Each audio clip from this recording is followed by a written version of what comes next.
ही गोड बातमी तुम्हाला लवकरच येईल म्हणण्यापेक्षा मंगल तुम्ही पत्रकार म्हणून या शहराचे नागरिक आहात। शहरातली दोन मतप्रवाह तुम्हाला माहिती आहेत। एक मतप्रवाह व्यापारी बांधवांचा आहे की उड्डाणपूल केलं तर आमच्या बाजारपेठेवर खूप मोठा परिणाम होईल। आदरणीय देवेंद्रजी इथं आहेत, त्यांचं आणि बाकी अनेकांचं म्हणणं असं व्यापारी बांधवांचं म्हणणं आहे की हा सगळा व्यवसाय आमचा व्यवसायाचं नुकसान होईल आणि दुसऱ्या बाजूला वाहतुकीची कोंडी होते। दोन्ही गोष्टी एक दोन मतप्रवाह आहे। याच्यामध्ये मी सकारात्मक CP साहेबांशी मी बोललो आणि कलेक्टर मोदयांशी बोललेलो आहे। यातला मधला मार्ग आपल्याला काय काढता येतोय काय की व्यापाऱ्यांचंही नुकसान नाही झालं पाहिजे आणि वाहतुकीची कोंडी संपली पाहिजे, याच्यासाठी आपण प्रयत्न करतोय। तोही मार्ग आपण लवकरच काढू आणि यात तुमच्या सगळ्यांचं सहकार्य मिळेल असं खात्री आहे मला। मी पालकमंत्री आहे आणि पालकमंत्री हा सरकारी असतो आणि निवडणूक ही सहकारी संस्थेची आहे, त्यामुळे ती गणितं लावणं तितकंसं ठीक नाही असं मला वाटतं। परंतु जे आपल्या मनात आहे काय माहिती नाही मला काय आहे तुमच्या, पण ठीक आहे। शेवटी पक्षपातळीवर ज्येष्ठ माझे सहकारी आहेत, बापू आहेत, विजय मालक आहेत, सचिन राव आमचे आहेत आणि देवेंद्र भाऊ आहे। या सगळ्यांशी चर्चा करून उचित निर्णय घेतला जाईल आणि निकाल चांगला लागेल। आज वाळूच्या विषयासंदर्भात खास करून कलेक्टर आणि SP कुठे गेले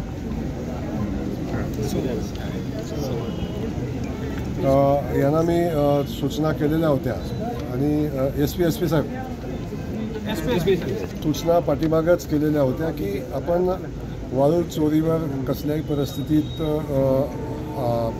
बंधन आणलं पाहिजे, वाळू चोरी बंद झाली पाहिजे। या संदर्भात काही सूचना मी कलेक्टर मोदयांना दिल्या होत्या, SP मोदयांना दिल्या होत्या। आज त्यामध्ये कारवाईला आता सुरुवात झालेली आहे। पहिल्या टप्प्यातल्या 5 लोकांना MPID आजच लावलेला आहे। MPD आजच लावलेला आहे। त्यातले मला वाटतं काही लोकांना अरेस्ट पण केलेलं आहे आणि काही लवकरच 3 लोकांना ताब्यात घेतले। त्यांच्यावर त्यानुसार कारवाई मला वाटते महाराष्ट्रातली पहिली कारवाई असेल। MPID वाळूच्या ह्याच्यामध्ये लावलेली आहे ती पहिल्या टप्प्यातली। आपण 5 लोकांना आपण आत्ता पहिल्या टप्प्यामध्ये लावतोय, पण मी या माध्यमातून पहिला वाळू चोरांना इशारा आहे, आता सावध, कुणालाही सोडणार नाही। कुठलीही राजकीय शक्ती त्याच्यामध्ये आडवी आली तरी त्याचंही ऐकलं जाणार नाही। वाळूच्या बाबतीत धोरण क्लिअर आहे, वाळू तस्करी या जिल्ह्यात चालणार नाही, हा फक्त इशारा आहे। बाकी सगळ्यांच्या याद्या तयार आहेत, बाकी सगळ्याचे डॉक्युमेंट अंतिम टप्प्यात आहेत। त्यामुळं जर पुन्हा चुकून जरी एखादा फोन जरी आला की यानं चोरली तर त्याला MPD लागेल, याचा जाणीव त्यांनी ठेवावी। पुन्हा राजकारण्यानं मध्यस्थ घालून माझ्यावरची कारवाई थांबा म्हणवायची वेळ येऊ नये आणि तशी वेळ आली तरी मी ऐकणार नाही। या 5 मधला एक जण होता, यासाठी अनेक पॉलिटिशियन माझ्याकडे आले, मी कुणाचंही ऐकलेलं नाही। कारवाईच्या या बाबतीत कुठलाही राजकीय हस्तक्षेप चालू दिला जाणार नाही। सोलापूर जिल्ह्यातल्या विविध प्रश्नासंदर्भात प्रशासनाशी चर्चा केली। ते अनेक दिवसापासून काय प्रलंबित असणारे प्रश्न जे प्रशासकीय पातळीवरचे होते, खास करून मुख्य जो आढावा झाला तो मुख्यमंत्री मोदयांचा 100 दिवसाचा जो प्रोग्राम आहे त्याचा आढावा आज घेतला। बाकीच्या पंढरपूर देवस्थानच्या संदर्भातल्या काही गोष्टी होत्या त्याचा आढावा घेतला। महानगरपालिकेच्या समांतर पाणी योजनेचा विषय होता, त्याही संदर्भात आढावा घेतला। नव्यानं काही गोष्टी करायच्या आहेत त्या संदर्भात आढावा झाला। DPDCचा मागच्या वर्षीचा प्लॅनमधल्या काही गोष्टी होत्या त्याचा आढावा झाला आणि यावर्षीपासून जो DPDCच्या प्लॅनवर शेवटच्या टप्प्यात जो ताण पडतो तर यावर्षी सगळा प्लॅन एकावेळी मंजूर करण्यासंदर्भात सूचना दिलेल्या आहेत। 1 महिन्यामध्ये DPDCच्या सगळ्या विभागाकडून कामांच्या याद्या मागून त्याचं प्लॅन इस्टिमेट करून येणाऱ्या मे महिन्यातल्या मिटिंगला त्याला अंतिम मान्यता देण्यासंदर्भात आणि मग त्याची अंमलबजावणी करण्यासाठी त्याला पुरेसा वेळ मिळेल। अडचण अशी होते की प्रशासकीय मान्यता मिळायला, इस्टिमेट यायला, याद्या यायला वेळ जातो आणि मग पुन्हा शेवटच्या टप्प्यात कामं पुढं जात नाही। म्हणून यावर्षी आपण बिलकुल प्लॅनिंग करतो की मे महिन्यामध्ये आराखड्याला त्याला कंप्लीट मान्यता देऊन म्हणजे प्रशासकीय मान्यतासह मान्यता देऊन आपण ती प्रक्रिया फास्ट करून DPDCच्या आराखड्यातली कामं वेगाने करण्यासंदर्भातली सूचना दिलेल्या आहेत। बसवेश्वर देवस्थान आहे, नामदेव महाराजांचा देवस्थानचा विषय, आरणचा विषय आहे, संत चोखामेळा महाराजांच्या याचा विषय आहे, स्मारकाचा विषय आहे.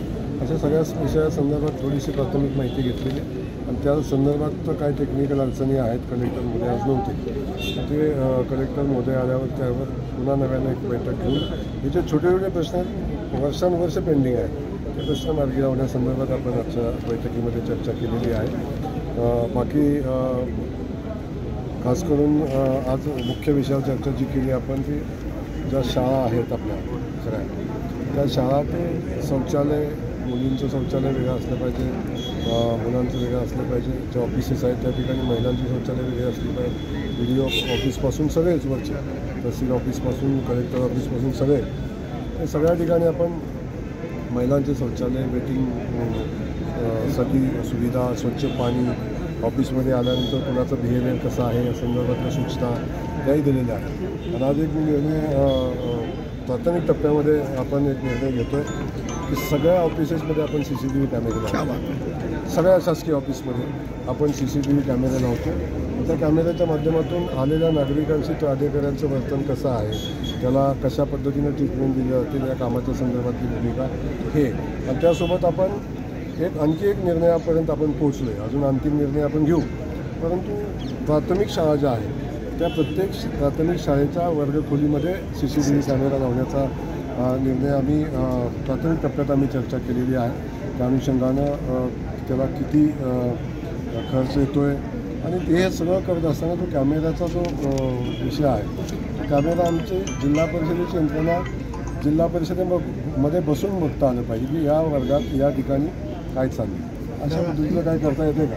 त्या ठिकाणी आज आपण याही निर्णयापर्यंत पोहोचलो. अजून अंतिम निर्णय आपण करू. विषय आहे महत्त्वाचा. परवा मी मुख्यमंत्री महोदयांसोबत चर्चा झाली आणि त्यावेळी आयुक्त महोदय होते, आम्ही कलेक्टर महोदय, आम्ही सगळेच होतो. त्या संदर्भात मुख्यमंत्री महोदयांनी सूचना दिलेल्या आहेत आणि त्याच्यावर फायनान्सकडे फाईल आहे. मी आजच सूचना दिलेल्या, त्यांना मंगळवारी बोलवलं आहे मुंबईला. मी स्वतः फायनान्स ऑफिसशी बोलून ती फाईल आपण पुढे घेऊन जाऊन तातडीनं आपण त्याला मार्ग काढू. तुमच्या सोलापूर दौऱ्याच्या फ्रेममध्ये माझ्या सोलापूर दौऱ्याच्या फ्रेममधला एकही माणूस कमी होणार नाही, पण फ्रेम सध्या मोठी करायला लागेल. आपण चिंता करू नका.